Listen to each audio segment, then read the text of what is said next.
Hey everybody, welcome to the MMA podcast. I'm Karyn Bryant. What's up everyone? Alan Jouban here. So Alan, UFC Argentina went down. You want to talk about that a little bit today?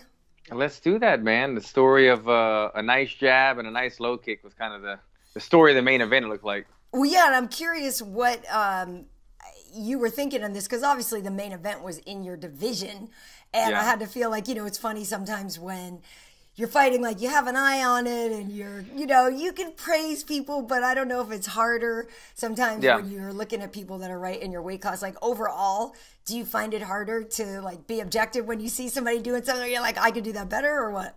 It is kind of funny sometimes. I kind of take notes, to be honest, from DC, because DC, he's heavyweight as well now, but he was light heavyweight. But he would talk about other people, and he kind of like makes a joke out of it, because he was at the top of the hill, and he tries to kind of be very lighthearted with it. But when he gets to the guys that he's really competitive with, John Jones and people like that, then he tries to be very almost analytical about it and try to take the emotions out of it. But yes, when I watch fights, I'm trying to observe technique, be a fan, but I'm also in the back of my mind always thinking about it. You're always thinking like, well, what if I fight this guy?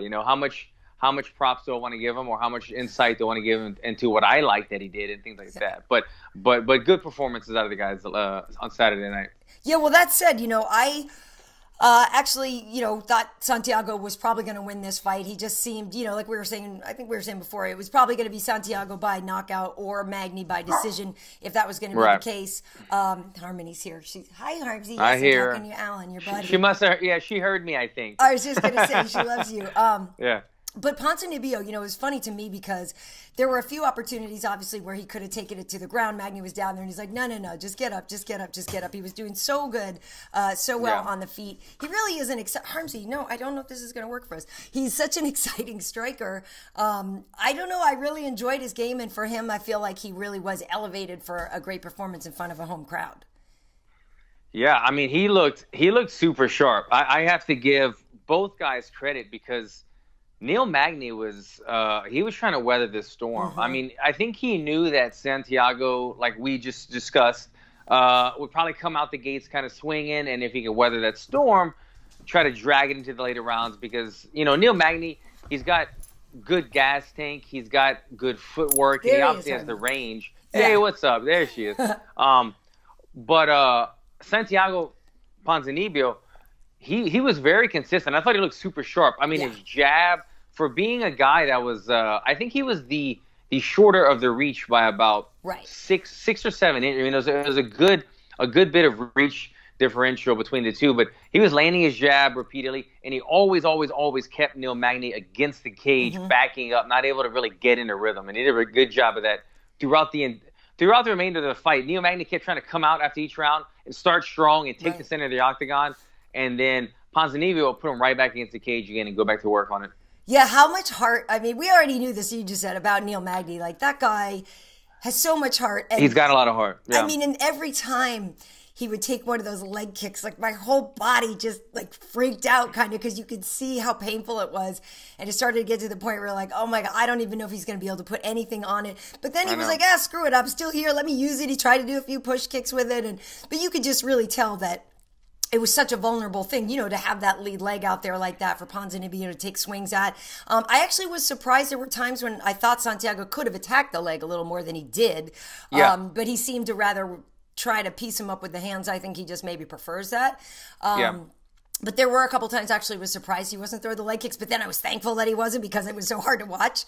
But yeah, I thought Ponzinibbio did such a good job, and, I am curious, though, what happens when he's on the ground. I'm trying to remember which of his fights where he ended up on the ground, and you don't really see it that often, I guess. I can't recall it either, yeah. Right, and so, my whole thing is with that is I know he's calling out Darren, and I think on the feet, he could do some good things, but yeah, like Darren would just take him down immediately, and Darren is a beast with that and could control him there.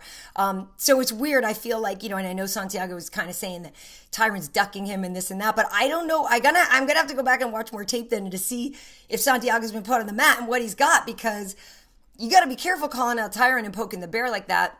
Yeah. With such a powerful wrestler.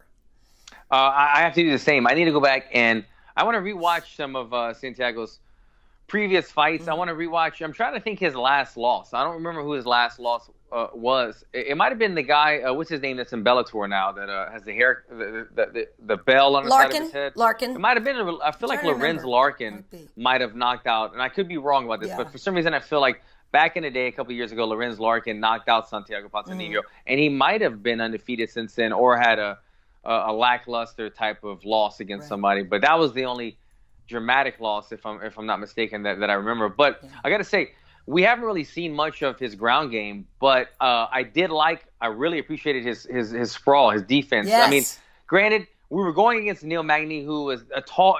Neil Magny has good wrestling, but he's a 6'4" guy, and he was on an injured leg, so his shots probably weren't as penetrating as a really good wrestler. Right. But every time he even changed levels, Ponzinibbio was in a deep sprawl right away, not giving him anything, and back to his feet, swinging right away. So I was impressed by the sharpness, the chain reaction from the striking to the wrestling defense, and I think it kind of deterred Neil Magny, to be honest. Every time he did try to shoot, he was nowhere close to like cinching up the hands or off balancing him, and I think he was kind of like, okay, we're gonna have to stand up in this fight because it doesn't look like a takedown's gonna happen. So he looked good, but like you said, Tyron Woodley, he is a champ. He is a much more compact, much more higher level wrestler who, when he penetrates, when he drives in, he comes in with power, and he normally gets the takedown when those happen. Yeah, well, and you saw too, though, Ponzinibbio, though, I give him credit for that jab. I mean, right away in the first early rounds, Neil was already so busted up, and then it got to that point where he just kept his hand glued there to the right side of his face because he was really getting touched up with that jab. And there was a couple times, like, I was watching it with Aurora and stuff like that, but there was one point, I'm sorry, Harmony is going a little crazy behind me trying to find somewhere to sit. But literally, like, one point I just yelled out, I was like, nice two-piece. You know what I mean? Like, there was something about Ponzinibbio was just like, bam, bam, bam. Like, some of it was just so sharp, and I screamed that out. Really good fighter. I find him likable. You know what I mean? He's a passionate guy. You can tell. I thought that was a really, really great win for him. I think, he mentioned something about maybe the winner of Usman and RDA, which is coming up later this month. So I think that makes sense. I don't know that I would give Ponzinibbio a title shot right away. We think, Colby's probably fighting Tyron next anyway. But, the guy's making compelling arguments, and he's an exciting fighter to watch. Yeah. But, I feel like he needs to – I want to see his ground game a little bit more. So before I'm ready to throw him in there with Tyron. I agree, but you got to think about this too. He just main evented and had a beautiful performance in his home country, in his hometown. And anytime you main event and win, your credibility goes up. Anytime you represent your country, your nation, your hometown, your credibility goes up because now you kind of own that market. Now you bring those followers. He probably had those followers, but now that he's gone and fought in front of 16,000 people, all these 16,000 people that were in attendance are definitely watching every one of his fights further, including everybody else that was watching on TV. So I feel like his stock went up greatly. And Tyron said it on the post show as well. He said that once you get into that top 10 in most divisions, you're really one fight or any fight away from a title shot because anything could happen. Like he said, Colby Covington could get injured 2 weeks out from the fight, and they need somebody ready to go. So I agree. I think one more fight would we'd like to see a little more out of him, especially when you get into that top 5 of the wrestlers. Like to see him get past one of those guys. But if not, I say stay ready. Stay ready. You never know who's going to get injured in a card, and you get to be your opportunity to jump up and get that title shot a little bit earlier than we might think. Yeah, I think it's a great performance. One thing I want to ask you, though, I don't know what the latest at night is that you've ever fought, because that is one thing I felt bad for these guys and girls. They're 5 hours ahead from LA time. And so, the main event was going on very, very late, like 2 a.m. or something, I guess they were saying, for the fighters down there. And I don't know what the latest you've ever fought. And obviously, they've gotten there and they've had a couple of days to acclimate. But that is one thing I think, man, that's really tough. Because I remember a few years back, that Shogun OSP fight, that one was like 2 a.m. and I'm friends with Shogun's management and stuff, and we were talking about, like, he's like, it sucked. It's hard to, even if you train for it during the week, it's hard to get your body there. You're kind of tired backstage. It's a weird thing to do. So I'm curious for you, like, what's the latest you fought, and how was it harder? I mean, you read my mind. That's the one I was going to say. I was on that same card, the Shogun OSP. Of course, right. And so we were fighting, I think we fought around 3 a.m. in Brazil to make it, the 7 p.m. here in LA. And it was just super late. And then it was it was the time change factor, but it was also then it was like 95 degrees in the arena. Right. So you think about fighting in Brazil, and you've got the crowd chanting "You will die," and it's 95 degrees, and it's 12,000 people at 3 a.m. want to see you die. It's something you have to get up for. You have to. I remember at this particular event having somebody sneak me coffee in the back, because you can't really have coffee or caffeine and things like that in the dressing room. I had to get somebody to sneak me some coffee because I wanted to really get up and be up. Make sure I didn't die during that event. So that was a late one, but when the adrenaline kicks in, you forget what time it is. But it's just those moments of warming up and stretching. You're thinking, all right, they tell you you're on deck in an hour, and you're like, I'm on deck. I'm a zombie right now, and those are the nerve-wracking parts. But once you get in that cage, you forget about the time for sure. Yeah, I bet that's tough. Well, at least in Brazil, the Brazilians go out all night long, so it's not hard for the crowd. You know what I mean? Those guys are late night animals anyway. But all right, so let's talk about the co-main event. Before the fight, I had done an interview with Ricardo Lamas. He's a really good guy, and he kind of had his back. Not even kind of. He had his back against the wall. He had 2 losses in a row. He lost to H.E.A.T, and then he lost to Mirsad Bektic. And even though he was still ranked number 12 going into this fight, obviously there's a lot on your mind. If you're in the top 15 there and you're losing a couple, we know how competitive that featherweight division is. And just going into it, we know that Darren Elkins is like, you can't get rid of that guy. You can't get rid of that guy. Therefore, as you see, a 3rd round finish, something that comes so late in the game. But I enjoyed that fight. I thought it was a smart fight. I could tell, pretty early on, I was like, okay, it looks like this could be Ricardo's fight to lose, even though you can never fight, write Darren Elkins out. Right. But I just thought that in that fight, there was a couple of points, and I'm trying to remember when, something in the 2nd round or something, that you just could see the difference in Ricardo. You could see the former title challenger. Do you know what I mean? You could see that his skill set was just that much better. Yes. And it got to the point where, to me, it seemed like, okay, look, this is definitely his fight to lose now.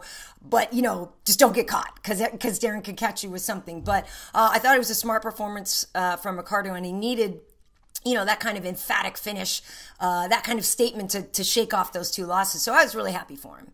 Yeah, I think that's a perfect summary of the fight. It was Ricardo's fight to lose. You really set it up. It was watching Ricardo Lamas in there. It was like the skill level.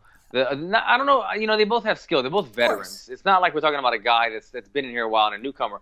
But it was just the ability that he had over Darren Elkins was just evident in the fight. We could see it. He was just so elusive and so fluid on the feet, and the more comfortable striker for sure. But I think the thing that allowed him to be so comfortable on the feet is he felt like he knew how to stuff the takedowns. He knew how to scramble. He felt comfortable, and Ricardo did. Yep. Lamas felt very comfortable in his own wrestling and scramble ability as well. And so that opened up his striking. And then whenever Darren would try to change levels, he was way too far behind. He was always a step behind in a fight, and you could see not to kick a guy when he's down, but he started to look very damaged during the fight. I mean, it was kind of ironic, the tattoo, and he was so busted up. He always does.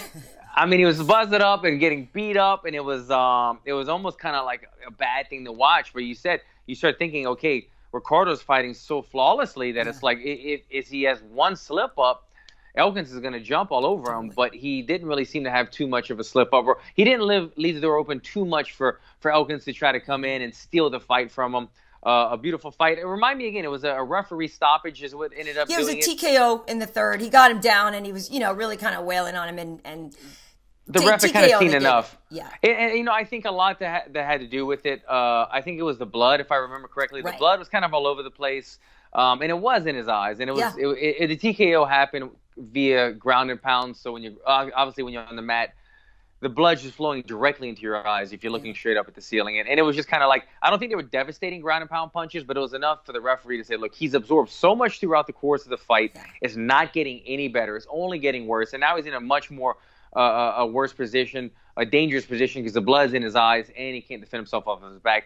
I agreed with the stoppage 100%. Like I said, it wasn't fight-ending shots that stopped the fight, but it was the circumstances that stopped the fight, and so I agree with it perfectly. Yeah, and I think if I'm correct now, Ricardo has the second most finishes in featherweight history and the Wow. third longest active win streak in featherweight history. If I get those correct, they could be swapped, but I think that's right. Which is really cool. You know, it's funny because the featherweight division is so competitive right now. We all love Max Holloway, and we know that Conor used to fight there, and Bryant Ortega's doing great things.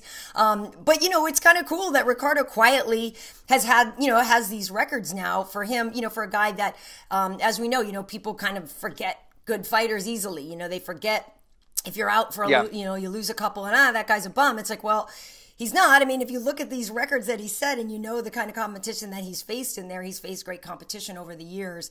So I think it's great. You know, I think he even said something about he knows he's realistic about his chances for getting, the winner of Ortega and Max or anything like that. But there's still good fights. The thing is, for Ricardo, a lot of those people on the top end up being rematches for him too, which I don't know if that helps or hurts his case sometimes when he's looking for fights. Right. Because he's been around for a while. But fought a lot of guys, yeah. I mean, I don't know who I would have him fight next, if you have an idea. I don't have an idea, but I'll tell you one thing that stood out to me, Karyn, aside from his brilliant performance, was his age. I had no idea that Ricardo Lamas was, I don't remember if he was 36 or 37, but shout out to the older fighters as myself. I'm turning 37 maybe next week or on the 25th, soon enough. So seeing him, when they showed the tail of the tape and I saw Ricardo Lamas is this guy that still has so much speed and movability and he throws, like you've seen him hit mitts, and the guy could do like cartwheel kicks and capoeira kicks and everything. He's not slowing down. Typically, not to get off topic, but typically, as we discussed, the heavyweight division is the oldest division because these guys, they could just fight for longer because they don't really have the speed and the athleticism as a lot of other divisions. But the power is the last thing to leave, right? The power sticks with you. And so that's why the heavyweights can fight for so much longer. The smaller weight divisions, you think about fighting a Demetrius Johnson or a Henry Cejudo, and you're losing a step. Right. It's going to be tough to keep up with these guys. So to see Ricardo Lamas in this very competitive division, as you said, guys like Max Holloway and T-City and all these young guys that are so athletic and have all these different techniques at that age, looked so good in his fight. It was good to see. I'm always rooting. Anytime you see somebody and you can relate to them in some type of way, and you say, okay, look, it inspired me. So inspiring performance by Ricardo Lamas. Yeah, very cool. Now, I'm curious your thoughts on some of the other fights that went down here, because as I fluff my hair, it's getting so you're the I know, right? It's a fluff. Okay, you're good. The elbow guy. Yeah. And you also train with Khalil Rountree sometimes. Oh, man. Did we have to take the lead on this one, Alan? I'm going to let you take the lead on this one. Did we have to go here, Karyn Bryant? Man. You know what's crazy is sometimes you get a feeling, and I didn't know a lot about his opponent, to be honest. I've never seen the guy in my life. But sometimes you get a feeling. And I remember take you back to Khalil Rountree's last fight. He fought Gohan Saki, a guy that I have watched my entire career and looked up to and just been in awe. But now he's fighting my teammate. I have to support my teammate, and I helped him train wrestling the entire camp. Ironically enough, he didn't use any wrestling. He knocked out one of the best strikers in the world. Yeah. That's a feather in his cap. But I remember before he left for fight week, telling him, I was like, Khalil, I'm excited for you. This is a huge opportunity. This isn't. It's scary. It's scary. But anytime opportunities present itself that are life-changing, it's exciting, man. And I know you're nervous about this, but this is an opportunity to just put your name in the record books, to do something huge, to cement your legacy. And he went out there and knocked out. What I was hinting was like, go out wrestle Gohan Saki and shock the world. He knocks him out. And I felt like, man, I read that correctly. I had this intuitive instinct. Moving forward, I see this guy, his opponent, Karyn, and I had this instinct that this isn't going to go our way. I didn't like it for some reason. Something felt off. Yeah. When I saw them stare down and I saw the size advantage that Khalil Rountree had, the disadvantage that he had. Khalil's a big guy, 6'1", and his opponent was 6'6", 6'6", with a John Jones type reach and a muscular physique. Yeah. Man, it was tough. Khalil looked like the small guy in the ring, which he's not normally.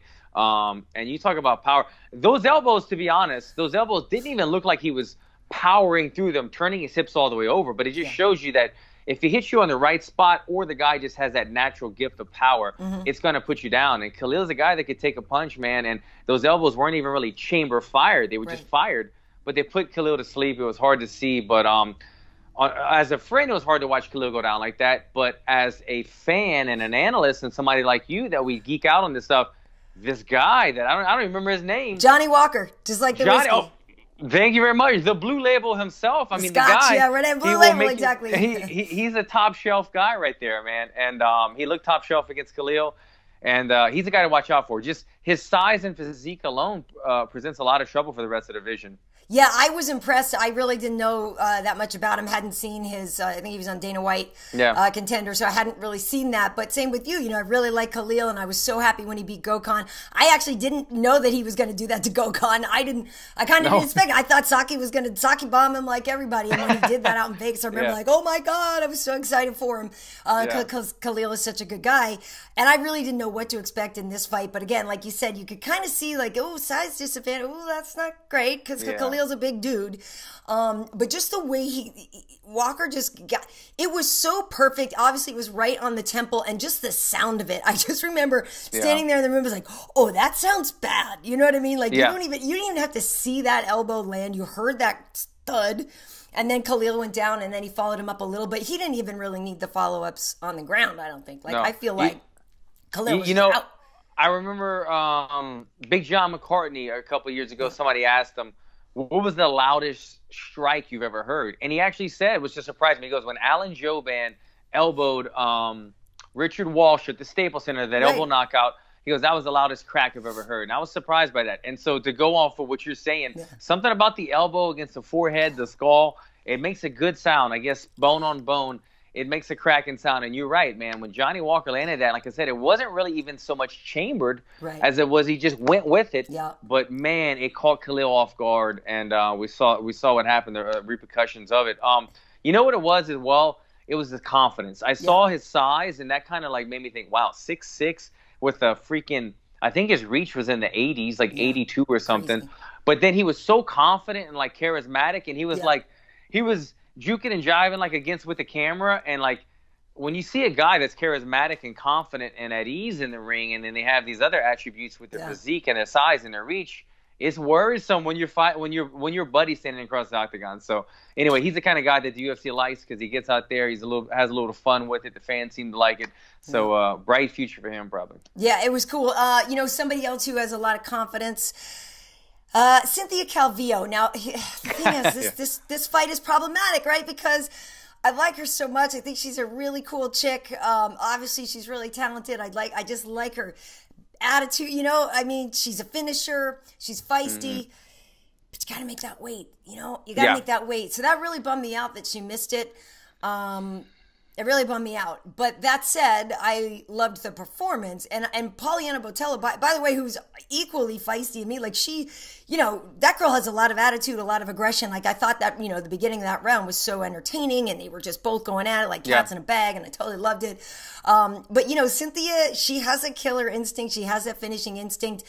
She's got, I don't know what they're going to do, right? Because if she's got to make the weight. And I guess, I know it's harder when you're traveling and this and that. And it was her first fight back after a long layoff because she got popped for a weed thing. And then she was only supposed to get 6 months. And the Vegas commission was like, we're going to give you 9 instead, which is why she was out for so long, which totally sucks. Yeah. And then she, I guess, also had a bad year. Like she said, her grandfather died. And so, a lot of emotions going into it. And I know it is hard, that first cut back after you've been away for so long. That is tough. And to do it on the road, I'm sure compounded it, and everything was even harder.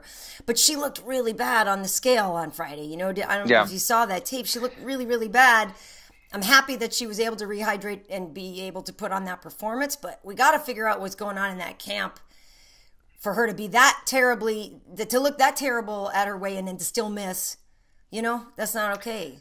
Well, she's obviously surrounded by professionals and experienced fighters that are in the same weight division, guys, girls. She's got a ton of 25, 35, or 45ers around her to help her who do tremendous amount of weight cuts. So, it's tough to see that. I like her, man. I know you do. I do. I think she's cool. Something about her is, she's I like anybody who grasps opportunity. I was just talking about it, but anybody who just takes opportunity and runs with it, and she's done that. That's how she kind of made her name when she came into UFC, obviously, on kind of short notice, and made her name with two dominant wins on like pay-per-view cards, main event pay-per-view cards in UFC, and everybody took notice. She suffered that one loss. The thing that's tough with her is, like you mentioned, she's had the little one slap on the wrist with the weed thing. I say slap on the wrist. You said it 9 months. So it's been more than slap on the wrist. But she's had the trouble with the weed thing, and now she's missing weight. And I'm not trying to talk down to bring her credibility down, but from a UFC standpoint, from the boss's standpoint, you said it. How much do we promote this girl? How much do we put behind this girl? How much do we back this girl if we're not sure that there's going to be something outside of the cage happening where she's getting into trouble, USADA-wise, anything like that, or making weight? Because making weight is the biggest deal, especially when it comes to having a gold strap around your waist. If you don't make the weight, it's all for nothing. It becomes an unofficial, one person can win the title fight. It becomes not fun, and it ruins everything. So it's tough when when you have these type of baggage behind you, then it's harder to move forward. So she needs to try to fix that. Women have a tougher weight cut than men. That's been proven. We've talked about this. We've gone over this. She's somebody. Yeah, they do. I've said it, and I've said it in to Bisping's like, oh, stop. I'm like, it's true.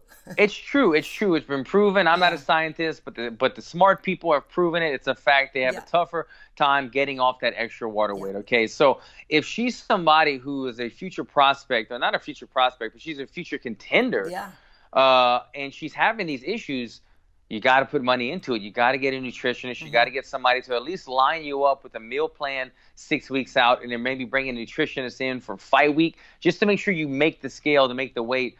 But you need to figure something. If it's going to cost a little more money, look, she just paid, 20-30% of her purse for not making weight. So let's just, I don't want to get too deep into it, but let's just say she's making $50,000 to show, and we take a percentage of that.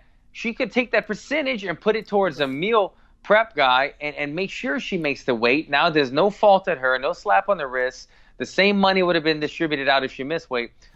She just needs to figure things out, because I like her. She's you know what I think of when I think of her, Karyn? The word instinctive comes to mind. And I don't know why that is. I think it's because she's somebody that hasn't been in the game that long, and I wouldn't say she's a dominant wrestler or a dominant jiu-jitsu person, but she says she's a shark in the water on the mat.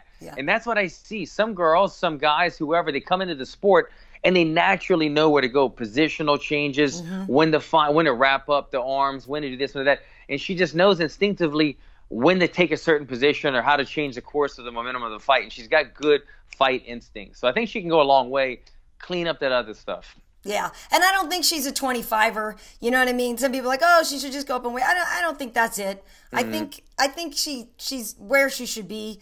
I just agree with you. At 15, you mean? At 15. Yeah. I was saying 25, 35. She's a 15er. Right. But yeah, like you said, if she's missing weight by a couple of pounds, she can make it happen. I think it was you messed up 6 weeks ago or 3 weeks ago, and it trickled down. You just have to make sure everything's on point weeks out. So was there anything else that stood out to you? I'm trying to remember the rest of the fights. There were some interesting ones. Like one of the ones when Michel Prazeres was about to fight that I don't want to butcher the guy's name, so I forget. But they were doing the intros, and I leaned over at Aurora, and the camera's on Prazeres. I'm like, yeah, that guy's going to win because he's just so yoked. You know what I mean? He was just like that. And then, I don't remember. I'm trying to remember what fight that was. That was the featured prelim, I think. Okay. But I might have only caught the main card. I can't quite remember. Yeah, I'm not sure what else stood out to you. If you had another favorite fight of the night, or what you were. I think that Khalil Rountree fight was one that I was eyeballing. Obviously, didn't go our way, and then besides that, the co-main and main. I was really impressed by the main event by Ponzinibbio's technique and skill. But then again, like I said, Neil Magny's toughness, because I saw the very first leg kick that landed. It was one of those. It's like a baseball bat into the muscle. It wasn't maybe a cracking sound, but it was one where he was going into the impact. He went into the direction of the force, so it doubles the force. And that one alone, I go, oh shoot, that one's gonna set the pace for the rest of the fight. Every time it lands on the same spot, it's gonna hurt him. And it became a very problematic thing the rest of the fight. So smart fight with Ponzinibbio, good heart by Neil Magny. Yeah, and it seemed like Argentina was receptive to the show. Like, it's always kind of cool when they go somewhere new for the first time. So it seemed like it was a good night. I just remembered, I'm forgetting his name all of a sudden. There was a very good fight. The Ecuadorian fighter who does UFC now. Chito Vera. Chito, man, he looked good. It was a back and forth first round, a little tough first round. And he went to his corner, and his corner said, look, we got to come back in. We got to start firing. We got to win the second round. And, man, he listened to his corner so well. He came in with that switch knee, switch gears on him, finished the fight. Spectacular finish, but more so just the changing of gears from losing the first round, in my eyes, and he coming back and looking so great in the second round. Cool. Very cool. Yeah, well, it was fun. I don't know if you're going on Saturday. Are you going to the Chuck and Tito fight? I thought you meant am I going to Beijing? Oh, no. You already were there. Right. Well, because we have UFC Beijing coming up on Saturday, and we also have the Chuck and Tito thing. Well, I should mention, for Beijing, I interviewed Kevin Holland the other day. Nice. It's in the editing bay. That will be up. He is a really entertaining guy. He was on that card in LA, and he fought Thiago Santos on short notice. And, he came in, and even though he didn't win, he went 3 rounds with Thiago Santos, which is, I think, a victory in and of itself anyway. Really entertaining guy, fun personality. So we have an interview with him. He's on the China card. And that's, for us, though, that airs like 3:30 in the morning or something. Oh, man. And we have Ngannou and Blaydes in the rematch. I don't know how you feel about that one. I don't know how you feel about that one, because it's do or die for Ngannou, if you ask me. Yeah. Obviously, you don't have to ask me. Everybody knows that. It's do or die. Yeah, it's kind of a pick 'em fight. How much has Ngannou improved in the last couple of fights? Mm-hmm. I mean, it had to be in the gym, because we didn't see much improvement against Derek Lewis. Right. Has Ngannou filled the gap right there with the wrestling defense? Blaydes is on the rise. It's kind of a pick 'em. I almost feel like my heart wants to go with Ngannou just because he's the more exciting striker guy and he's kind of the easier pick. But my brain is telling me that Blaydes is going to pull this off and go and kind of I don't want to say shock the world. He's on everybody's radar now, but I think Blaydes is going to go and expose Ngannou again, and that would be tough to see, as you said, coming off of a 2-fight skid now. Go to 3-fight skid, the guy that was just challenging for the title. It's a Dan Hardy scenario all over again. Yeah, it's tough. I really do feel like for Ngannou, did he get his mental game right? You know what I mean? Obviously, yes, he could be doing more cardio. Yes, he does look like he dropped some of that muscle, and there's a lot that you could do physically. But to me, I mean, it seems like it's all about the head game now for him. And, and he was so gun shy against Derek Lewis and so afraid to throw anything and so afraid to lose. And I guess he admitted that. But, to me, that's where the work has to be done, because if he's a person who, always was winning and always was so dominant, even though he's had a relatively short career, and he hasn't had to face real adversity. I mean, he's faced so much adversity in his life, how he came from Cameroon and made himself into who he is today. It's like, you can tell the guy obviously has the mental strength, the intestinal fortitude to do it. It's such an incredible story of what he's already accomplished, that hopefully, and I'm not saying I'm trying to pick him over Curtis, because Curtis is a great guy. I'm just saying, hopefully, for the sake of a fighter, you know what I mean? He can recognize that in himself and shake off whatever it was that basically paralyzed him in that fight with Derek. Because I would hate to see somebody with so much promise and all of these things, not become what he could be because he couldn't fix the head part of it. Yeah, I mean, he's got a tremendous amount of talent. And if I remember correctly, you take it back to their first fight. That might have been Blaydes' first fight in the UFC. Yeah, I'm pretty sure it was his first fight, yeah. And he goes against, Ngannou. And I think it might have been a ref stoppage because his eye was shut. It was something along those lines, if I believe. So, tough fight for Blaydes, his debut in the UFC. And I don't think he actually got knocked out. I think, like I said, it might have been he couldn't see out of his eye, so the referee stopped it. But it showed that he was close. He was giving Ngannou trouble that many fights ago. Mm-hmm. When you look at the evolution of both guys, Ngannou has been the bigger name recognition, but I think Blaydes has improved as far as superior technique throughout the course of their career since their first meeting. So, again, we're saying everything that I don't want to repeat myself, but I want to see Ngannou do well. But the more we talk about it, the more it's kind of justifying that I think Blaydes probably has the upper hand in this fight. And yeah, Curtis is very, very good, and I definitely would not be surprised if he got revenge. So anyway, yes, so backtracking, circling back around, are you, Alan Jouban, going to the Fabulous Forum on Saturday night to watch Liddell Ortiz 3? We will be there. I don't know. Are you going, We're Karyn? going, yeah, come on, we're going. Yeah, so I'll see. Maybe I'll if what's this Saturday night? I gotta check my schedule. You know I'm a busy man, but yeah, let me call my manager. If I can get some tickets, maybe I'll go. I really haven't even thought about it. Am I dying to see this fight? No. Seeing Chuck in the warm-ups and everything, you had a great view. I saw you kind of covering that. It's been funny too to see the back and forth between Tito and his camp saying that they think Chuck is what's the word that they use? They think that he's kind of faking it. In other words, they're saying because he looks so slow. He doesn't. They think he's like doing a rope-a-dope. Like he's basically like showing them that he doesn't look good to bait them into thinking he sucks, but he's actually better than what he's putting out there. Yeah. Exactly. They think that he's doing that. I mean, I don't know. I mean, Chuck's either brilliant or I don't know if I believe that. Maybe they see something that I didn't see because I'm watching it on TV. They're watching it in person and they see something there. But yeah, to me, I'm seeing the videos.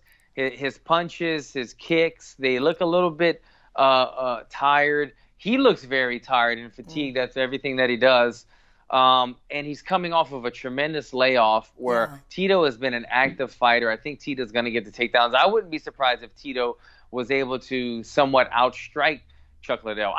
Chuck Liddell, if you watch this, I don't know if you watch the show. I will hope you watch the show, and I hope you hear this because I hope you hear me say that Tito Ortiz could beat you in a striking match, and it fires you up, man, and you go in there and do your thing. Because Chuck's a guy, Karyn, that like I say that because Chuck's a guy that like I never want to root against. But I find myself when guys come back later in their career, I separate them from the prime of their career. When I look at Anderson Silva, my favorite fighter of all time, and then Anderson Silva today, still love him, but it's a different guy. It's a guy that's battled some troubles and this and that. He doesn't fight the same, and he probably should hang him up.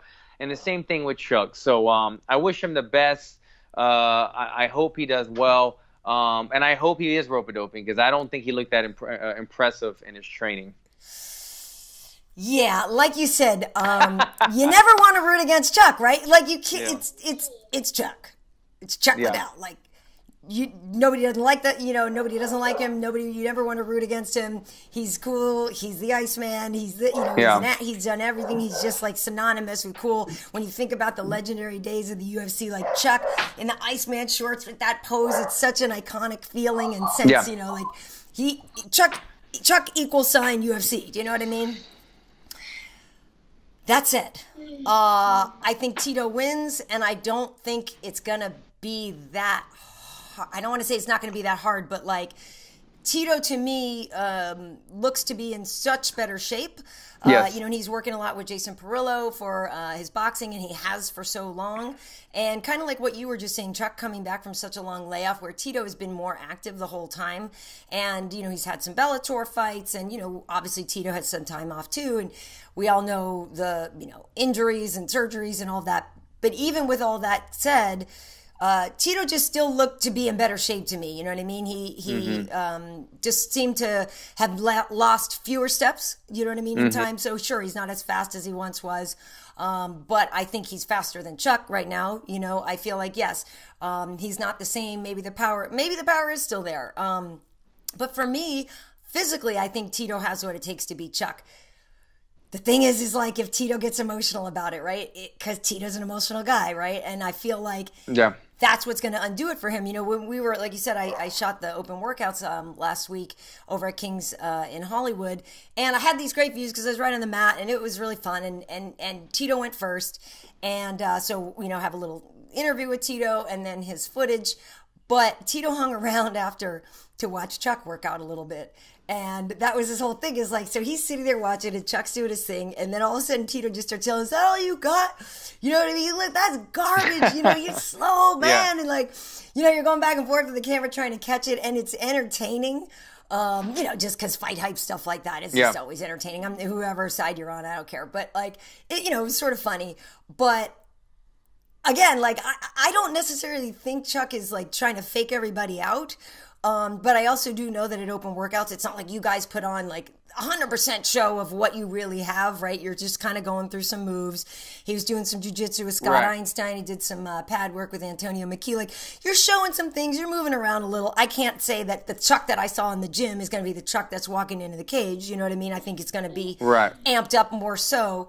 But even with that said, to me, it's just that, Chuck won the first two. Obviously, Tito knows that. Tito says, the pressure's on Chuck this time, and it's all on him. It's all on him. I do think a lot of pressure is on Tito, that if he can't win at this point ever, like, is this the one guy that's just always had his number?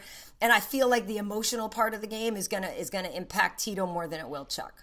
Yeah, and you know what? I think Chuck has too much pride to be rope-a-dope in it. Because, look, I've been following all of his workouts, and for him, for the last 6 weeks, to be putting videos on Instagram or other people that he's trained with put videos on Instagram, and he looked the same way. He looked fatigued. He looked a little bit slower, and his kicks don't really get up there anymore, and his punches take a while. For him to swallow his pride and say, I'm going to look not as good as I want to look and not have that confidence. Like when you're Chuck Liddell, when you're the Iceman, it's the confidence. It's I will knock you out. It's just showing how good I am, and that carries forth into the ring. So for him to try to say, let me just do something different than I've done my entire career and look like I'm slow and older and then hopefully turn it on in the cage, I don't see that happening because he's looked the same consistently throughout this entire training camp. So may the best man win. I look up to both of them. They're both great guys, but Tito's the more active guy right now. Yeah, I think Chuck actually still had that confidence, and it was funny while we were talking to him while he was like wrapping his hands and getting ready, and I said something about like, oh, Chuck, I know you love, having us all in your face with the cameras. He's like, actually, I don't mind this. Like, he liked fight week. Yeah. He likes talking to people. You know what I mean? Good. He's comfortable in that element, and you did kind of see it. Like he just kind of holding court with everybody, and I mean, it was fun. If anything, it just sort of made me think, man, it would have been really fun to be doing this when Chuck was in his prime. You know what I mean? Because by the time I got to the UFC, it was later. The first card I ever got credentialed for was probably 2011 or 2012. It was after the Chuck heyday and stuff. But I remember thinking, like, damn, like in the golden age of the Iceman, this would have been so much fun. I got to say, as not to take away from their open workout and everything that happened, but the thing that stood out to me the most from that open workout was Tito Ortiz sitting on that box talking to you guys, wrapping his own hands with tape. I was so impressed by that wrap job that I swear I was watching him wrap his hands the entire time thinking, I've never seen anybody do this before. I've never seen somebody wrap their hands that style. We use the normal like training wrap that we do, and then when we fight, we use tape and gauze. And I've never seen anybody tape and gauze their own hands like that. We've always got somebody else doing it for him. And then he does it in a style where he was like tying it with his teeth. I thought it was brilliant. I was like, man, I've never seen anybody do this, but the way that he does it is actually pretty efficient and everything to do it on your own. So I thought that was cool of him, man. Sure, the old school guys, they have these tricks, man. For sure. It was cool. Well, like I said, we will be there. Wade and I will film that because the Fabulous Forum isn't really too far for us. I think maybe we'll pack up some turkey sandwiches just in case. I don't know how good Golden Boys Craft Services is on fight night, but I know I'll have a ton of leftover Thanksgiving food. We'll see. So Saturday morning, I guess.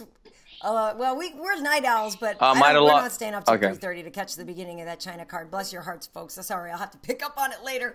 But maybe I'll be awake by the time the main event gets around and stuff like that. So we'll watch that on Saturday. Like I said, we have an interview with Kevin Holland that we'll be putting up. But then, so Saturday, hopefully, let me know if you get some tickets and if we'll see you there. Like, I feel like it's one of those things where I feel like a lot of people are talking about this fight and they're like sort of joking about it or sort of making fun about it. But I feel like a lot of people that live here in LA are going though. Do you know what I mean? Like, I feel like I think we're going to see a bunch of our friends there at the show. And by the way, I think I just read they lowered the price of it as well. They lowered the price of the pay-per-view. I think I just saw a story on Junkie that they're going to lower it even to like $20 or something, but I don't know if you can only buy it in a short window of time for that or something, but I guess they did lower the price. Some people should look into that if they're curious. But I feel like it's just going to be like kind of a party, like down there, like seeing, because some of the other guys on the card, are former UFC folks or people that we know from, the local scene or whatever. And I think it's going to be kind of fun. Yeah. You know what? Now you got me. I'm calling my manager as soon as this show is over, and I'm going to see if I can get tickets. Now you got me intrigued. I was kind of like, what's the point of it? But now I kind of, it got me more interested in it. So I'm glad we talked about it. It'll be fun. All right. Well, for me on social media, KBHeat and Instagram, Karyn Bryant across the board everywhere else. And of course, we have MMA Heat everywhere else. For those in the States, I want to wish everybody a happy Thanksgiving. Hope you guys, everybody has a great week. Alan, where can people find you on social media? At Alan Jouban across the board and on YouTube as well, guys. Cool. All right, Alan. Thanks. We'll see you soon. Take care, guys.